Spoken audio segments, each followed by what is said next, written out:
فاعوذ باللہ من الشیطان الرجیم بسم اللہ الرحمن الرحیم قال اللہ تعالی فی الکتاب الحکیم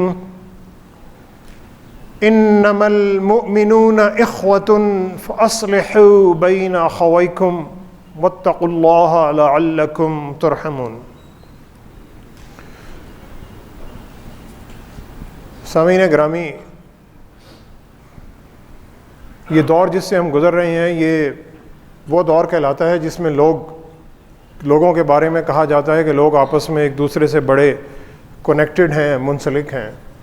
سوشل میڈیا کا دور کہلاتا ہے اور ہر شخص اس میڈیا کی جو ایڈکشن ہے اس کا شکار ہے،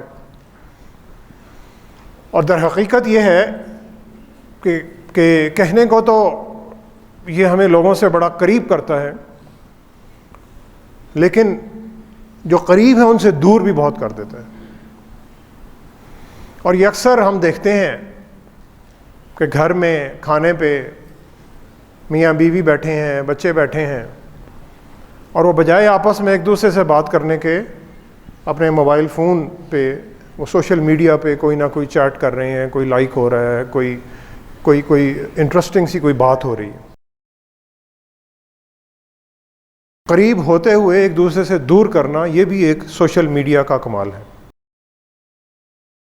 تو دو شخص بیٹھے ہوتے ہیں، ایک شخص تھوڑی دیر بعد اپنا فون نکالتا ہے اور دوسرا شخص جو بیٹھا ہے اس کا منہ دیکھ رہا ہے، پھر وہ شخص بھی تھوڑی دیر بعد اپنا فون نکال لیتا ہے، اور جو ایک باہمی پیار محبت جو کہ بڑھنا چاہیے تھا وہ در حقیقت دور ہو رہا ہے۔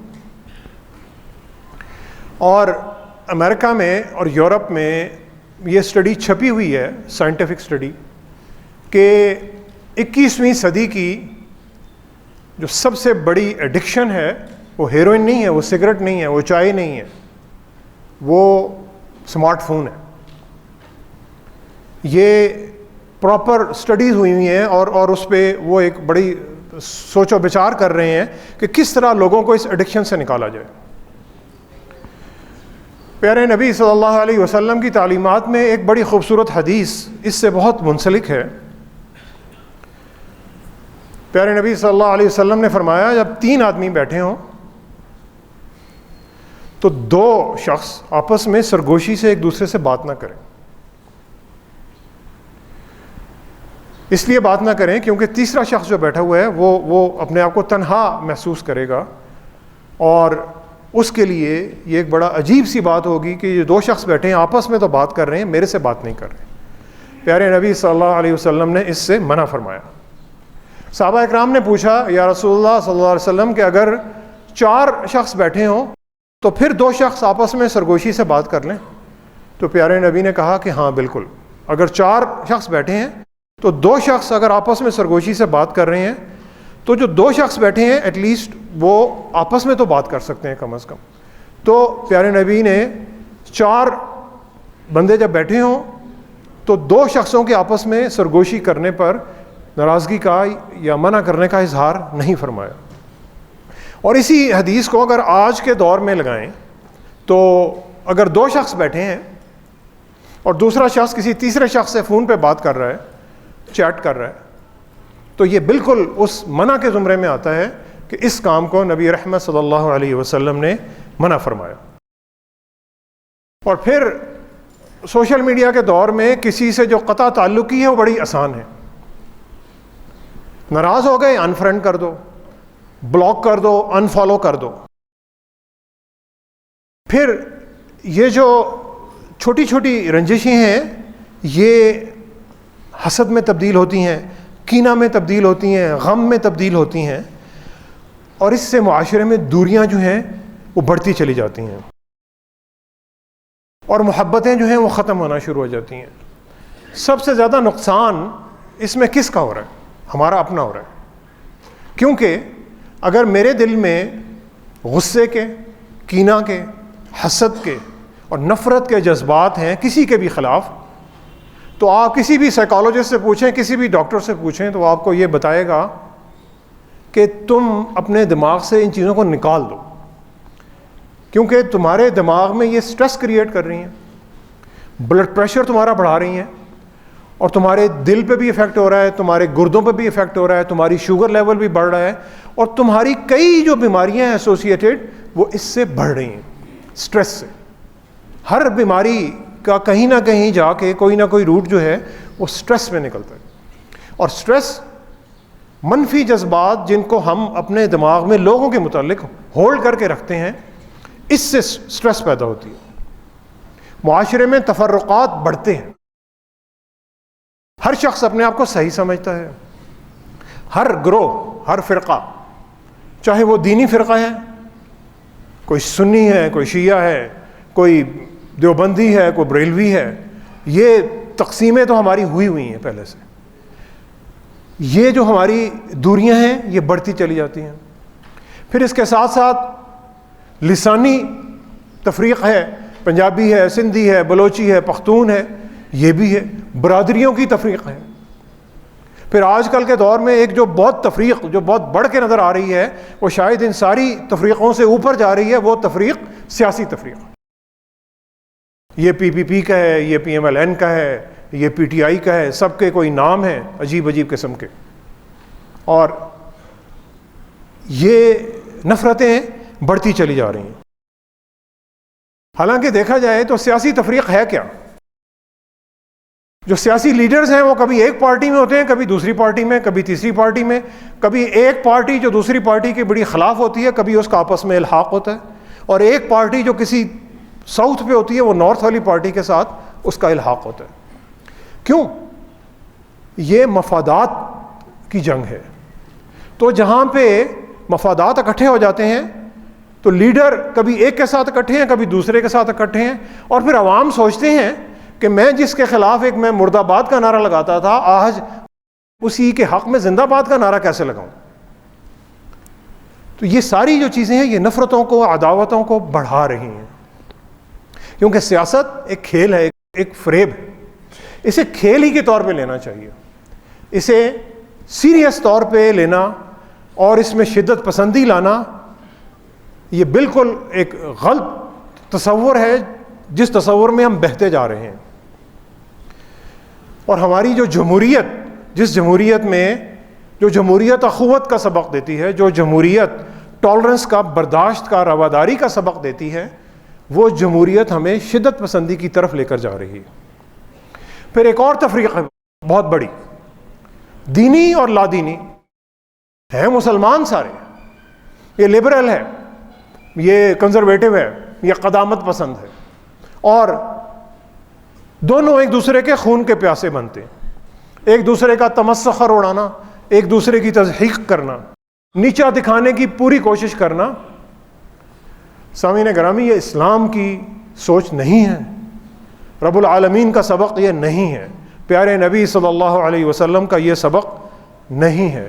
اسلام کا سبق اخوت، محبت اور بھائی چارے کا سبق ہے۔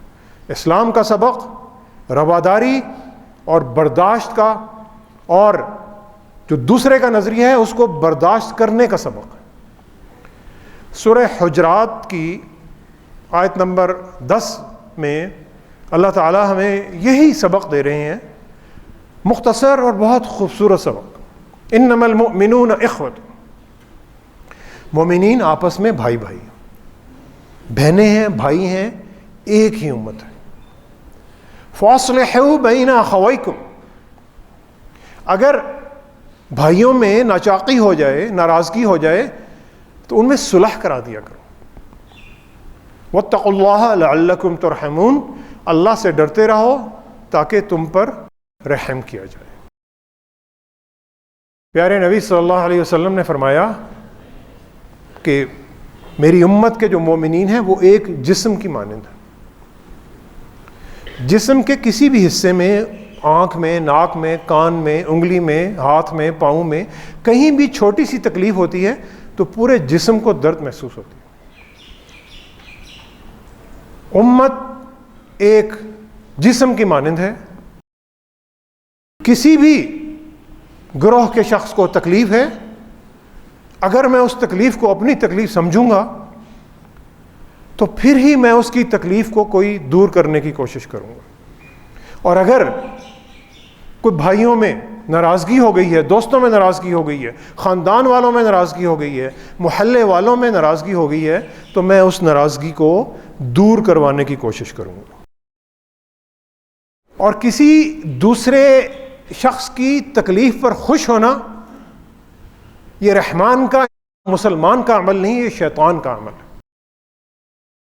اور ہم اس مقام پر پہنچے ہوئے ہیں کہ جب کسی میرے جو مخالف گروہ کو، یا وہ لوگ جو میری سوچ سے مطابقت نہیں رکھتے، ان کو کوئی تکلیف ہوتی ہے تو یا تو میں پرواہ ہی نہیں کرتا یا پھر میں خوش ہوتا ہوں۔ لیکن میں یہ بھول جاتا ہوں کہ ہم سب ایک ہی امت کے لوگ ہیں۔ جس جگہ آج وہ میرا بھائی کھڑا ہے اسی جگہ میں بھی کھڑا ہو سکتا ہوں۔ سامعین گرامی، کچھ دن پہلے ہم ایک بڑے سانحہ سے گزرے ہیں، اور شکر ہے کہ اللہ نے کچھ لوگوں کو عقل دی اور پھر ہم کسی بہت بڑے سانحہ سے بچ گئے، جو کہ سانحہ ہم نے 2007 میں یہ لال مسجد میں اسی شہر اسلام آباد میں دیکھا تھا۔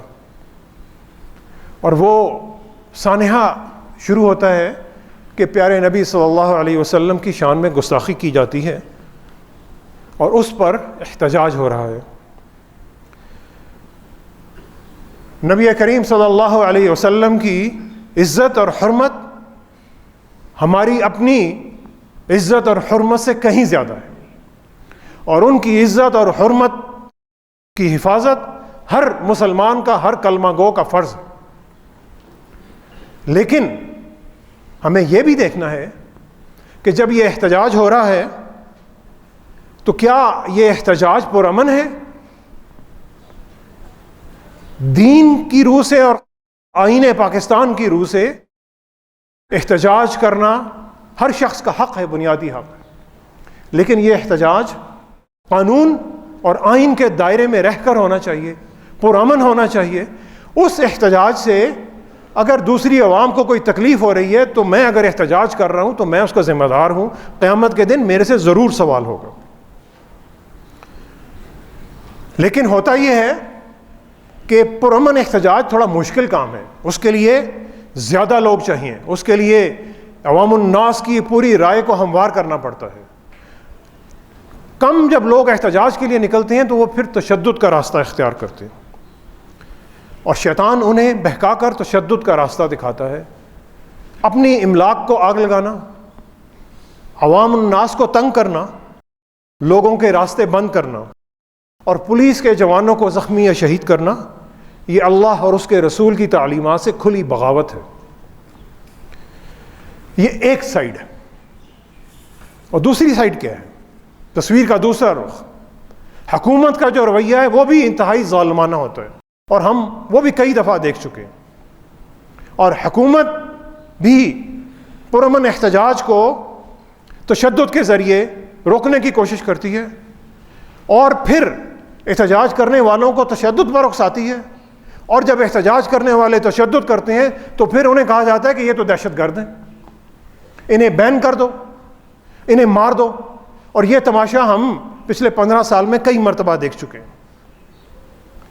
حکومت بھی سیکورٹی کے نام پر، پروٹوکول کے نام پر، کسی پریڈ کے نام پر، کسی بھی چیز کے نام پر جب سڑکیں بلاک کرتی ہے تو وہ بھی گناہ کا شکار ہو رہی ہے، وہ بھی عوام الناس کا بنیادی حق جو ہے اس کو سلب کر رہی ہے۔ کسی بھی احتجاج کو جب حکومتی ادارے تشدد سے روکتے ہیں، عوام پر جب تشدد کا بازار گرم ہوتا ہے اور عوام کو شہید کیا جاتا ہے،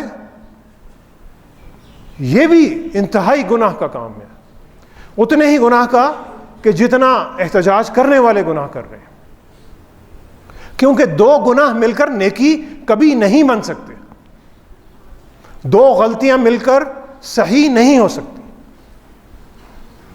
گناہ کو نیکی دور کر سکتی ہے، غلطی کو اچھائی دور کر سکتی ہے۔ حکومت اور ریاست کا رویہ ماں کی طرح ہونا چاہیے۔ میرا خیال ہے وہ فیض کی یا حبیب جالب کی نظم ہے جس نے کہا کہ ریاست ہونی چاہیے ماں کی جیسی، تو جو ماں کی جیسی ریاست ہے وہ اپنے بچوں کو پروٹیکٹ کرتی ہے. کوئی غلطی کرتا ہے تو اسے سمجھاتی ہے, اسے پیار سے سمجھاتی ہے. وہ اپنے عوام پر ظلم اور زیادتی اور مہنگائی کا بازار گرم نہیں کرتی. تو پھر عوام جو ہیں وہ ریاست سے دور ہوتے ہیں. اس سے معاشرے میں نفرتیں بڑھتی ہیں. ہمارے خون میں پیارے نبی صلی اللہ علیہ وسلم کی عزت اور حرمت گردش کرتی ہے. یہ ایک حقیقت ہے, اس حقیقت سے انکار نہیں ہو سکتا. لیکن مغرب میں بیٹھے ہوئے شیطان کے چیلے جو ہیں وہ کچھ عرصے بعد ہماری اس عزت اور حرمت کو ٹیسٹ کرتے ہیں. وہ کوئی بھی ایسی حرکت کرتے ہیں کہ جس سے پیارے نبی صلی اللہ علیہ وسلم کے نام لیوا جانثار طیش میں اور غصے میں آتے ہیں, کیونکہ انہیں پتہ ہے کہ یہ جو لوگ ہیں ان کے پاس اور کچھ ہو نہ ہو, لیکن ان کے دلوں میں ان کے جو لیڈر پیارے نبی صلی اللہ علیہ وسلم کی محبت بہت زیادہ ہے. اور اسی چیز کو اقبال نے اپنی نظم ابلیس کے فرمان میں کہا تھا کہ ابلیس اپنے چیلوں کو حکم دیتا ہے. مغرب میں بیٹھا ہوا ایک ابلیس اپنے چیلوں کو حکم دیتا ہے, وہ فوق قش کے موت سے ڈرتا نہیں ذرا, وہ فوق قش کہ موت سے ڈرتا نہیں ذرا, روح محمد اس کے بدن سے نکال دو. اقبال کے نفس سے ہے لالے کی آگ تیز, اقبال کے نفس سے ہے لالے کی آگ تیز, ایسے غزل سرا کو چمن سے نکال دو. لیکن ابلیس کے اس دام میں آ کر ہم ابلیس کو نقصان نہیں پہنچاتے, اس کے چیلوں کو نقصان نہیں پہنچاتے, اپنے آپ کو نقصان پہنچاتے ہیں. اگر ابلیس کے چیلوں کو نقصان پہنچانا ہے, مغربی چیلوں کو نقصان پہنچانا ہے, تو اس کے لیے ہمیں معاشی طور پر اور سماجی طور پر طاقتور ہونا پڑے گا. اس کے لیے ہر شخص کو محنت کرنی پڑے گی. اس کے لیے شارٹ کٹ کوئی نہیں ہے, چھوٹا راستہ نہیں ہے, 20 25 30 سال کا راستہ ہے کم از کم. ہر شخص کو محنت کرنی پڑے گی, ہر شخص کو علم حاصل کرنا پڑے گا, ہر شخص کو ہنر حاصل کرنا پڑے گا, اور ہر شخص کو دیانتداری سے محنت کر کے اس ملک کو معاشی طور پر طاقتور بنانا پڑے گا. جب ہم معاشی طور پر اور سماجی طور پر اخوت کے رشتے میں منسلک ہوں گے, پھر ہم سر اٹھا کر بات کر سکتے ہیں. پھر مغرب بھی ہماری بات سنے گا, اقوام مغرب میں ہماری بات سنی جائے گی اور مانی جائے گی. پہلے مانی جاتی رہی ہے, ہمارے اسلاف کے دور میں یہ کام ہوتا رہا ہے, لیکن آج نہیں ہو سکتا, اس لیے کہ آج ہم بھکاری ہیں. آج ہمارے لیڈر مغرب سے آنے والی ایڈ پر اور لونز پر زندہ ہیں. کیا آپ کو شاید علم ہوگا کہ پاکستان کا بچہ اور بوڑھے سے بوڑھا بزرگ اور ہر پیدا ہونے والا بچہ 2.25 لاکھ روپے کا مقروض ہے, جو کہ ہماری حکومتیں جو ہیں سود در سود اس سامراجی نظام میں جکڑی جا رہی ہیں. اور بھکاری کی کوئی عزت نہیں ہوتی, اسے کوئی گالی دیتا ہے یا اسے کوئی دھکے دیتا ہے تو ہمیں بھی دھکے پڑتے ہیں. بھکاری سے نکل کر خوشحالی کی طرف آنا پڑے گا, اس کے لیے محنت کرنی پڑے گی. سر جب ہم خوشحالی سے وقار سے اونچا کریں گے تو مغرب پر سر جھک جائے گا, اور وہ پہلے بھی جھکتا رہا ہے. اور اس کے لیے ہمیں آپس میں اخوت اور بھائی چارہ چاہیے, آپس میں پیار چاہیے, آپس کی جو نفرتیں اور عداوتیں اور فرقہ بازی اور گروہ بندی, اسے ختم کرنا ہے. اور اللہ تعالیٰ نے فرمایا تھا صحابہ اکرام کے بارے میں, اللہ تعالیٰ سورہ فتح میں فرماتے ہیں ان کی خصوصیات بیان کرتے ہوئے. خصوصیت کیا ہے کہ جو محمد صلی اللہ علیہ وسلم کے ساتھ ہیں, اشداء علی الکفار رحماء بینہم, وہ کفار کے ساتھ سخت ہیں, کفار کے سامنے وہ ایک سیسا پلائی ہوئی دیوار بنتے ہیں, آپس میں رحم دل ہیں, ایک دوسرے کے ساتھ نرم ہیں, کفار کے ساتھ سخت ہیں, رحماء بینہم. یہ جو نرمی ہے اور رحم ہے یہ برداشت کے ساتھ آتا ہے. یہ دوسروں کی سوچ کو برداشت کرنا، ٹالریٹ کرنا اور صبر کرنا، اس سے یہ رحماء بینہم کی خصوصیت آتی ہے. اور ہر شخص یہ چاہتا ہے کہ جب ہم اللہ کے حضور جائیں تو اللہ تعالیٰ ہماری جو غلطیاں ہیں انہیں برداشت کرے اور ہمارے ساتھ رواداری سے پیش آئے. تو پیارے نبی صلی اللہ علیہ وسلم نے فرمایا کہ لوگوں کے ساتھ برداشت اور رواداری سے پیش آؤ، اللہ تعالیٰ تمہارے ساتھ برداشت اور رواداری سے پیش آئیں گے. آج اس وطن عزیز میں اگر آپ اخبار اٹھائیں تو کتنے جرم ہوتے ہیں، کتنے قتل اور کتنے لوگ زخمی ہوتے ہیں کہ جہاں پہ قاتل مقتول کو نہیں جانتا، مقتول قاتل کو نہیں جانتا، مضروب جو ہے، جو زخمی ہو رہا ہے، وہ اس کو نہیں جانتا کہ جس نے اس کو زخمی کیا ہے. سڑک پہ جاتے ہوئے دو شخصوں کی لڑائی ہو گئی ہے چھوٹی چھوٹی بات پر. یہ عدم برداشت کا رویہ ہے کہ چلو یا تو کوئی جدی پشتی دشمنی چل رہی ہوتی تو بات تو سمجھ آتی ہے، لیکن یہ کیا بات ہے کہ میں جس کو جانتا بھی نہیں میں اس سے لڑائی کر رہا ہوں. اس لیے کہ ہمارے اندر عدم برداشت کا رویہ بڑھتا جا رہا ہے، صبر کم ہو رہا ہے. پیارے نبی صلی اللہ علیہ وسلم سے سوال کیا گیا کہ یا رسول اللہ ایمان کیا ہے؟ ایمان کیا ہے؟ آپ نے دو لفظوں میں بتایا. آپ نے بتایا ایمان صبر اور برداشت ہے. ایمان صبر اور برداشت ہے. صبر اور برداشت یہ ایمان ہے. تو جس میں برداشت نہیں ہے اس میں ایمان نہیں ہے، جس میں صبر نہیں ہے اس میں سامعین گرامی ایمان بھی نہیں ہے. اور پھر پیارے نبی صلی اللہ علیہ وسلم نے ایک دفعہ صحابہ سے سوال کیا. اکثر صحابہ اکرام پیارے نبی صلی اللہ علیہ وسلم سے سوال کرتے تھے اور آپ جواب دیتے تھے. اس مرتبہ نبی رحمت صلی اللہ علیہ وسلم صحابہ اکرام سے سوال کر رہے ہیں اور آپ کہتے ہیں کہ کیا میں تمہیں ایک ایسا عمل نہ بتاؤں جو درجے کے اعتبار سے نماز، روزے اور صدقے سے افضل ہے؟ کیا میں تمہیں ایک ایسا عمل نہ بتاؤں جو درجے کے اعتبار سے نماز، روزے اور صدقے سے افضل ہے؟ صحابہ نے کہا ضرور یا رسول اللہ بتائیے. آپ نے فرمایا وہ عمل لوگوں میں صلح کروانا ہے. اور آپ نے فرمایا اور لوگوں کے تعلقات خراب کر دینا ایک ایسا عمل ہے جو تباہ اور برباد کر دینے والا ہے. نماز، روزہ اور صدقہ سے بڑھ کر عمل لوگوں کے درمیان صلح کرا دینا، ناراضگیوں کو دور کر دینا، رنجشیں ختم کر دینا. اور پیارے نبی صلی اللہ علیہ وسلم نے یہ بھی فرمایا کہ وہ شخص جھوٹا نہیں ہے جو دو بھائیوں میں صلح کرانے کے لیے جھوٹ بولتا ہے. یعنی جھوٹ جسے نبی رحمت صلی اللہ علیہ وسلم نے گناہ کبیرہ کہا، بڑے گناہوں میں سے ایک گناہ، اس کی بھی اجازت ہے اگر آپ دو بھائیوں میں صلح کرا رہے ہیں، دو دوستوں میں، دو مسلمانوں میں صلح کرا رہے ہیں. اور اچھی خبر منسوب کرنے کے لیے بھی جھوٹ کی اجازت ہے. اچھی خبر منسوب کرنے کے لیے بھی پیارے نبی صلی اللہ علیہ وسلم نے جھوٹ کے لیے استثناء دے دیا، ایگزمپشن دے دی. ہم جھوٹی خبریں بغیر تصدیق کے آگے پھیلاتے ہیں. یعنی اچھی خبر دینے کے لیے جھوٹ کی اجازت ہے، ہم بالکل اس کے برعکس کام کرتے ہیں. جو بھی خبر ہمارے پاس آتی ہے بغیر تصدیق کے ہم لوگوں کو آگے پھیلاتے ہیں، پھر اس پر ہم سچا بھی سمجھتے ہیں کہ میں نے یہ تو سوشل میڈیا میں خبر دیکھی تھی، میں نے تو یہ واٹس ایپ گروپ میں یہ خبر آئی تھی. اور بھائی کوئی تصدیق کی تھی اس کی؟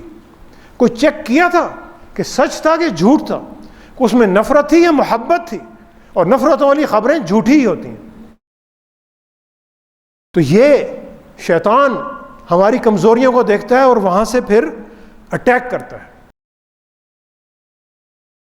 اور یہ جو سارے کام ہم کرتے ہیں یہ پیارے نبی صلی اللہ علیہ وسلم کی تعلیمات سے بغاوت نہیں ہے تو پھر کیا ہے؟ اور پھر ہم اپنے آپ کو عاشق رسول کہتے ہیں. تو ہمیں جائزہ لینا ہے کہ ہم عاشق رسول تو ہیں، لیکن کیا محبوب کے اخلاق اور کردار اور ایمان کی کوئی جھلک میرے میں آتی ہے کہ نہیں آتی؟ اگر تو آتی ہے تو پھر تو میں عاشق رسول کہلا سکتا ہوں اپنے آپ کو۔ سامعین گرامی، ہم وائرس سے بچنے کے لیے ویکسین لگاتے ہیں، اپنا امیون سسٹم مضبوط کرتے ہیں، اخوت، محبت، بھائی چارہ۔ شیطان کے جتنے ہم پر حملے ہوتے ہیں ان سے بچنے کی یہ ایک ویکسین ہے، اس اینٹی باڈیز کو ڈیولپ کرنے کی ضرورت ہے۔ میڈیکل وائرس سے تو بچ ہی جائیں گے، اللہ تعالیٰ اس کی کوئی ہمیں مہربانی کر دیں گے انشاءاللہ، لیکن یہ جو اندر کے شیطان ہیں ان سے بچنا بہت مشکل ہے۔ اس قوت مدافعت کو صبر، برداشت، اخوت، محبت اور بھائی چارے سے بڑھانے کی ضرورت ہے۔ مولانا ظفر علی خان نے آج سے تقریباً 100 سال پہلے شاید اسی پس منظر میں اپنا ایک خوبصورت کلام کہا تھا، اور انہوں نے مسلمانوں کو ایک نئی جدت اور ایک نئی سوچ عطا کی تھی۔ اٹھاؤ نہ دریا کی لہروں کے احسان، اٹھاؤ نہ دریا کی لہروں کے احسان، جہازوں کو پھر خشکیوں پر چلاؤ، کرو ہوشیاری پہ مستی کو قربان، کرو ہوشیاری پہ مستی کو قربان، خمستان یثرب کے ساغر لنڈاؤ۔ حریفوں سے کہہ دو، حریفوں سے کہہ دو کہ ہم ہیں مسلمان، حریفوں سے کہہ دو کہ ہم ہیں مسلمان، نہ باطل کی قوت سے ہم کو ڈراؤ، ہمیں آزمایا ہے 100 بار تم نے، ہمیں آزمایا ہے 100 بار تم نے، کسی کو اور جا کے اب آزماؤ، بجھا دو خرافات کی مشعلوں کو، حرم کا چراغ از سر نو جلاؤ۔ محمد کے جھنڈے کے سائے کے نیچے، محمد کے جھنڈے کے سائے کے نیچے، فلک کے ستائے ہوئے سر چھپاؤ۔ محمد کے جھنڈے کے سائے کے نیچے، فلک کے ستائے ہوئے سر چھپاؤ، مٹا دو عرب اور عجم کی رقابت، مٹا دو عرب اور عجم کی رقابت، جہاں میں بساط اخوت بچھاؤ، جہاں میں بساط اخوت بچھاؤ۔ انما المؤمنون اخوۃ، مومنین آپس میں بھائی بھائی ہیں۔ فاصلحوا بین اخویکم، اگر ان میں آپس میں کوئی ناراضگی ہو جائے تو ان میں صلح کرا دو، اور ان میں صلح کرا کر نماز اور روزے اور صدقے سے بھی زیادہ بڑا اجر لو۔ سامعین گرامی، دعا کریں کہ اللہ تعالی ہمیں نفرتوں اور عداوتوں کو مٹانے اور اخوت اور محبت اور برداشت کو بڑھانے کی توفیق عطا فرمائے۔ وما علینا الا البلاغ المبین۔